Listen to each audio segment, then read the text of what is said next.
महाराष्ट्राच्या अर्थमंत्र्यांनी triple engine सरकारचा जो अंतरिम बजेट आज सदनामध्ये मांडलं, ते अंतरिम बजेट अंतिम होतं की अंतरिम होतं हेच कळायला मार्ग नव्हता। मागच्या पानावरून पुढच्या पानावर अशी अर्थसंकल्पाची परिस्थिती आहे। लोकसभेच्या निवडणुका डोळ्यासमोर ठेवून मागच्या अर्थसंकल्पातल्या घोषणा जशाच्या तशा पुढच्या पानावर मांडण्याचा प्रयत्न केलेला आहे। आज कुसुमाग्रजांचा जन्मदिवस, मराठी भाषा दिन, परंतु मुंबईतील मराठी भवनाबाबत एक शब्दही आर्थिक तरतुदीबाबत, बांधकामाबाबत अर्थसंकल्पात अर्थमंत्र्यांनी या ठिकाणी काढला नाही।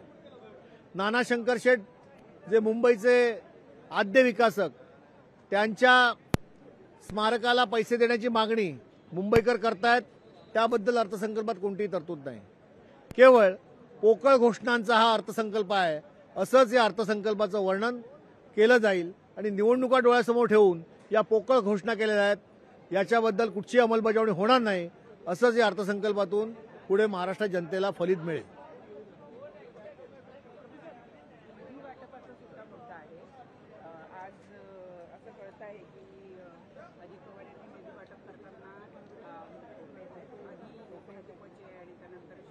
नाही, असं आहे की या सरकारमध्ये लोकशाहीला धरून कोणती गोष्ट केली जातच नाही।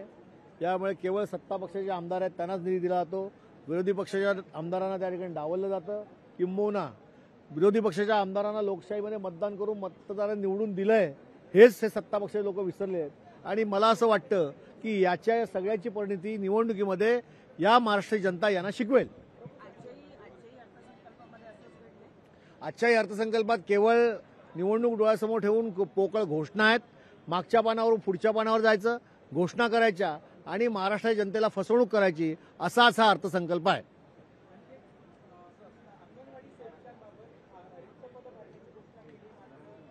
अंगणवाडी सेविकांची रिक्त पदं भरण्याची जी मागणी आहे ती अंगणवाडी सेविका कर्मचाऱ्यांच्या संघटनेची आहे, विरोधी पक्षांनी लावून धरली। आजही तुम्ही बघितलं असाल। आणि त्यांच्या मानधनात वाढ करण्यासंबंधी जेव्हा अर्थसंकल्प वाचताना आम्ही विरोधी पक्षाचे लोक ओरडलो, त्यावेळी आम्ही चर्चेच्या दरम्यान उत्तरात त्याचा उल्लेख करू एवढं सांगून अर्थमंत्र्यांनी ती बाजू सावरून धरली।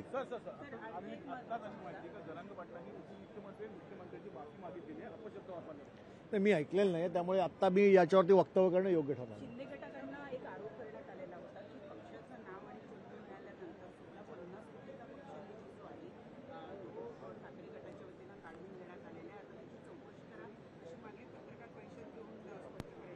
नाही, असं आहे की अशा खोटे आरोप तर होत असतात आणि खोटे आरोप करूनच अशा ठिकाणी उद्धव बाळासाहेब ठाकरे यांना बदनाम करण्याचं काम पूर्ण महाराष्ट्रात आणि देशात सुरू आहे आणि त्यातला हा भाग आहे। लोकशाही मराठी ऐका, पहा, जागरूक रहा।